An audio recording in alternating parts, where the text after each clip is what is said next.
Baik, bismillahirrahmanirrahim. Assalamualaikum warahmatullahi wabarakatuh. Pada kesempatan ini, alhamdulillahirrahmanirrahim, izinkan saya akan berbagi tentang etika interprofesi, khususnya bidang keilmuan keperawatan.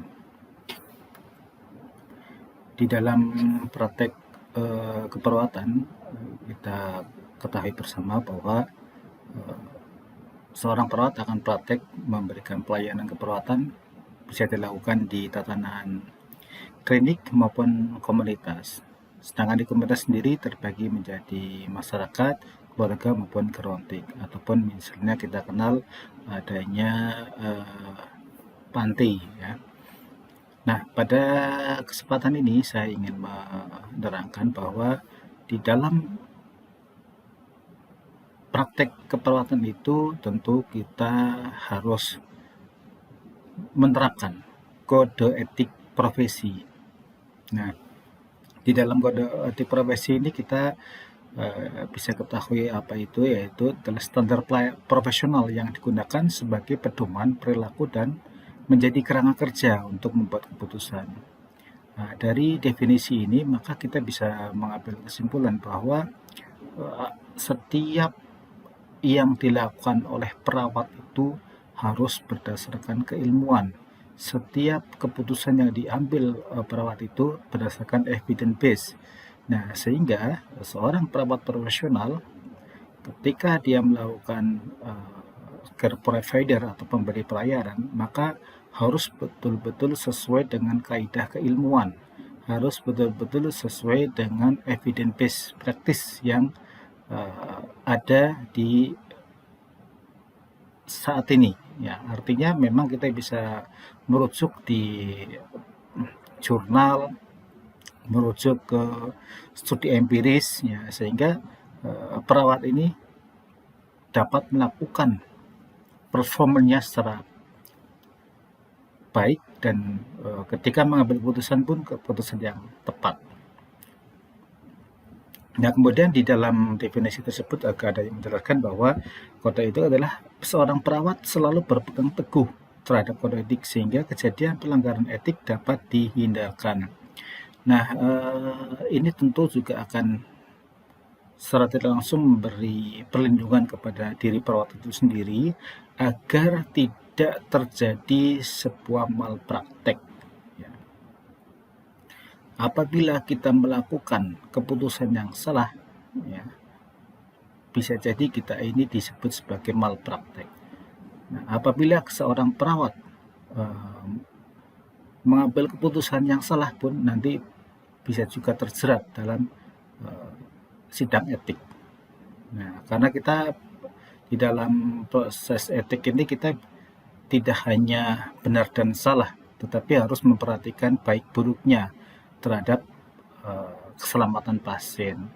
Nah, jadi memang nilai-nilai etik ini harus betul-betul kita pahami, kita resapi dan kita praktekkan ya, sehingga tidak ada lagi kasus-kasus tuntutan di meja hukum. Nah, kalau kita cek bersama, terkadang ini memang perawat ini perlu adanya pertimbangan profesi ya. Ketika misalnya kita di dalam tatanan pelayanan ada kasus tersebut memang kasus yang jarang dan butuh pemikiran yang lebih detail, maka seorang perawat silakan ya melalui kolegium atau melalui organisasi profesi itu untuk mendiskusikan kasus tersebut, apa yang harus dilakukan dan bagaimana keputusan yang tepat. Nah, ini yang menjadi perhatian buat kita semua. Nah, ini beberapa kode etik interprofesi, yaitu yang pertama, perawat senantiasa memelihara hubungan baik dengan sesama perawat maupun dengan tenaga kesehatan lainnya dan dalam memelihara keserasian suasana lingkungan kerja maupun dalam mencapai tujuan pelayanan kesehatan secara keseluruhan. Nah, di sini terlihat bahwa seorang perawat ya harus ya bermitra dengan teman sejawatnya dan juga dengan teman kesehatan lainnya. Artinya memang kita tidak bisa bekerja sendiri, kita bekerja secara tim. Nah, di dalam bekerja secara tim kita harus memperhatikan bagaimana kita ini menjadi mitra yang baik bagi tim yang lain.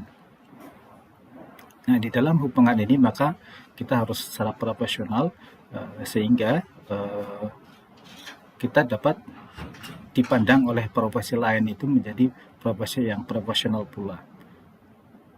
Ya.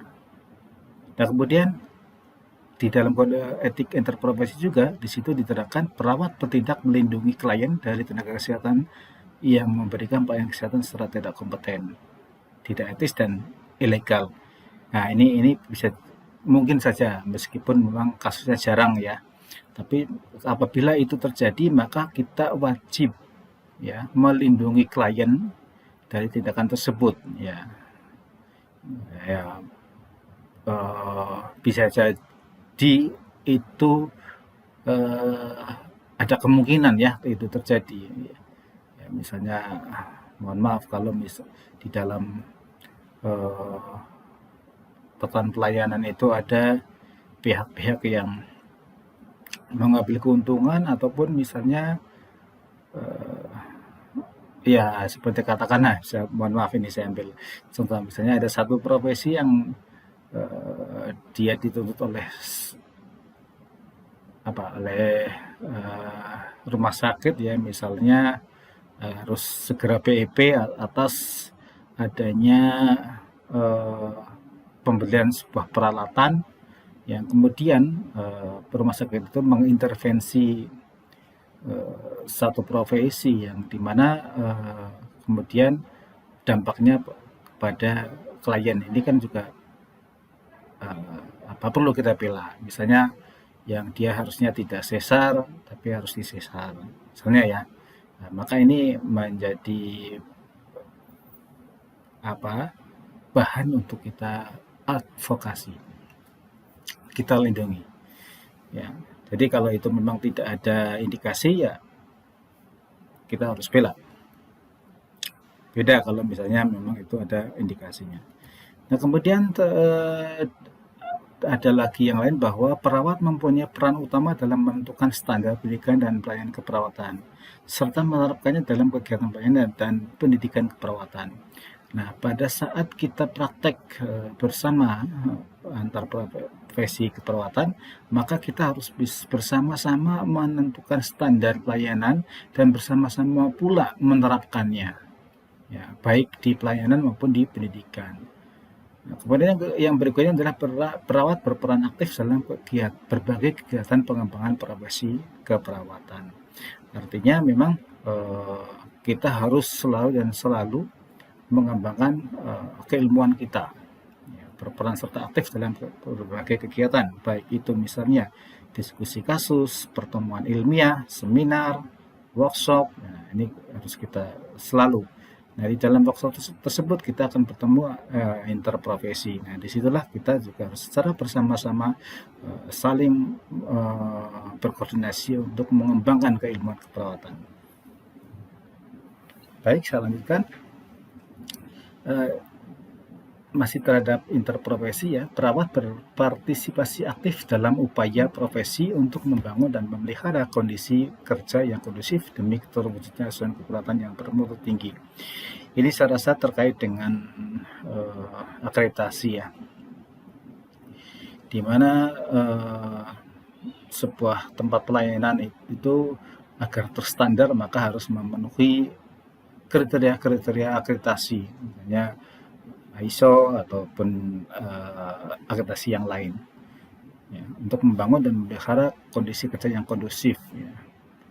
Nah, di sini ada kata mutu tinggi, maka dengan kita melaksanakan akreditasi harapannya mutu pelayanannya tinggi. Kemudian apa tanggung jawab perawat terhadap intervensi? Perawat mempunyai tanggung jawab menyebarluaskan pengetahuan, keterampilan dan pengalamannya kepada sesama perawat. Jika kita salah satu orang di antara kita mengikuti pelatihan, mengikuti seminar, workshop, apa yang diperoleh selama seminar, workshop, ataupun kegiatan lain, ya, ada baiknya kemudian kita sebarluaskan kepada teman sejawat kita, sehingga menjadi ilmu yang bermanfaat, sehingga pula perawat yang kita sebarluaskan ini juga mempunyai pengalaman, pengetahuan yang sama dengan kita. Ya, jadi jika ada hal-hal yang seperti ini, harusnya kita punya rasa tanggung jawab untuk menyebarluaskan. Kemudian yang kedua, menerima pengetahuan dan pengalaman dari profesi dalam rangka meningkatkan kemampuan dalam bidang keperawatan. Bisa juga sebaliknya, ya, apa yang diperoleh orang lain dan itu baik, terimalah, ya. Dan kita harus belajar dari hal itu, ya, sehingga satu di antara yang lain saling menguatkan. Nah, yang berikutnya ini menarik adalah menjalin hubungan baik dengan sejawat. Nah, di sini dicontohkan membantu dan saling mendukung. Ya. Sebagai contoh, misalnya ada teman sejawat kita melakukan kesalahan, jangan lantas kemudian di blow up, ya, tapi kita coba rangkul, ya, kita gali, kita berikan solusi, ya, sehingga mereka merasa tidak sendiri, ya. Orang-orang yang mengalami perbuatan yang tidak baik ini tidak sendiri, jadi ada rasa, oh, inilah dukungan profesi terhadap dirinya. Itulah yang diharapkan seperti itu. Nah, kemudian bagaimana peran perawat? Peran perawat di sini adalah harus bekerjasama juga dengan anggota profesi kesehatan lainnya dalam upaya peningkatan kesehatan masyarakat. Ya, kita nanti akan bekerja secara tim, di mana satu ya dengan yang lainnya secara mitra, secara sejajar. Memang ada ya beberapa hal yang memang dimiliki kompetensinya oleh salah satu profesi. Tapi ada juga yang memang sifatnya kolaboratif. Ya, kolaboratif inilah yang kemudian kita harus laksanakan, ya. Kita harus juga saling menghargai dengan profesi lain. Dia punya keilmuan sendiri, kita punya keilmuan sendiri, tapi tujuannya sama, yaitu meningkatkan kesehatan masyarakat. Nah, lantas apa prinsip etik interprofesinya? Yang pertama adalah tanggung jawab. Ya, seperti kita ketahui bersama bahwa tadi kita sebagai seorang perawat, ya, harus memiliki tanggung jawab yang penuh terhadap siapa? Terhadap klien. Ya. Tentunya di sini tidak hanya terhadap klien, tetapi termasuk juga teman sejawat kita. Ya, jadi bagaimana prinsip tanggung jawab ini diterapkan selama kita memberikan pelayanan kepada klien. Jadi istilahnya tanggung jawab horizontal itu terhadap teman sejawat, tanggung jawab vertikal itu terhadap atasan, dan yang ke bawah adalah terhadap klien. Nah, ini tiga sisi ini yang harus kita pegang betul, sehingga apa yang kita lakukan bisa dipertanggungjawabkan. Kemudian yang kedua adalah prinsip keadilan. Di dalam menerapkan prinsip keadilan ini, kita harus tidak boleh membeda-bedakan ras, golongan, agama. Ya, misalnya satu profesi kita, misalnya kita praktek di satu ruangan, ya, di satu bangsal, kemudian ada teman kita, sejawat kita yang non muslim, ya harus kita hormati, kita harus kita harus hargai dia, ya, dan tidak boleh juga kita melakukan sesuatu yang tidak adil. Kita harus menyamakan hak, memberikan hak-haknya, termasuk juga kepada klien kita. Dan kita harus tidak boleh membeda-bedakan, ya. Semua punya hak yang sama dan kita harus atau kewajiban untuk memenuhi hak tersebut. Kemudian yang ketiga adalah prinsip otonomi. Nah, bagaimana prinsip otonomi diterapkan? Nah, setiap kita melakukan praktek, ya, praktek pelayanan keperawatan, tentu kita punya apa, punya kewenangan tersendiri. Nah, kewenangan inilah yang nanti saling bersinergi ya antara satu dengan yang lainnya, yang di situ secara bersama-sama memberikan pelayanan keperawatan yang terbaik dengan tujuan yang sama, yaitu meningkatkan kesehatan klien. Tapi ini punya wewenang tersendiri. Jadi ini nanti saling support ya, wewenang tersebut ya, dan jangan saling seropot karena memang punya wilayah keilmuannya sendiri ya. Jadi jangan bercampur aduk. Dan yang keempat adalah prinsip integritas moral. Nah, di sini kata kuncinya adalah jujur dan komitmen. Artinya kita dalam melakukan pelayanan keperawatan, melakukan praktik keperawatan, memberikan pelayanan kepada klien kita, kita harus secara jujur. Tidak boleh kita melakukan suatu hal yang di situ menyembunyikan sesuatu yang berujung pada kerugian pasien, kerugian juga terhadap teman sejawat kita. Jadi kita harus betul-betul jujur dan punya komitmen, ya, komitmen yang baik. Itulah yang dikatakan integritas. Ya, ketika kita punya komitmen, maka misalnya ada satu event, workshop atau diskusi kasus, maka ya kita harus datang tepat waktu, kita harus mengikuti kegiatan tersebut secara tuntas, nah, sehingga kita bisa dianggap seorang yang memiliki komitmen yang tinggi. Itulah prinsip-prinsip etik interprofesi. Kemudian apa manfaatnya sebetulnya?